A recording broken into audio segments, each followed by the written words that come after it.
నమస్తే అండి. ఈ మధ్య కాలంలో బీపీ, షుగర్, థైరాయిడ్ వ్యాధులు ఎక్కువైపోతున్నాయండి. అయితే మన డైలీ ఫుడ్ హ్యాబిట్సే దీనికి అంతటికి కారణం.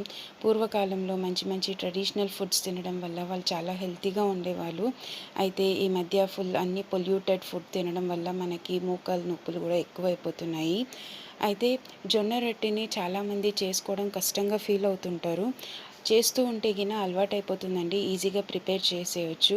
జొన్న పిండి కలపడంలోనే ఉంటుందండి అంతా. జొన్న పిండిని హాట్ వాటర్‌తో మిక్స్ చేసుకొని నిదానంగా చేసుకుంటే వచ్చేస్తదండి. అదేం పెద్ద కష్టమైన పని కాదు. మన హెల్త్ కంటే ఏది కూడా ముఖ్యమేం కాదు కదండీ. సో, జొన్న రొట్టెని కలిపి మంచిగా మిక్స్ చేసుకొని నిదానంగా తట్టుకోండి. స్టార్టింగ్‌లో కొద్దిగా ఇబ్బంది అనిపిస్తుంది. తీయడంలో, పెనం పైన వేయడంలో కొద్దిగా ఇబ్బంది ఉంటది. సో, నిదానంగా తట్టుకొని దాన్ని తీసి మెల్లగా పెనం పైన వేసి ఇరువైపులా కాల్చుకొని దాని లోపలికి ఆకుకూర కానీ బెండకాయ ఫ్రై కానీ తింటే చాలా మంచిగా ఉంటుంది. సో, హెల్త్ ఈజ్ వెల్త్ అన్నారు కదండి మన పెద్దవాళ్ళు. సో, హెల్త్ని కాపాడుకుందామండి. జొన్న రొట్టెని చేసుకొని తినండి. It is very good for your health. Thank you.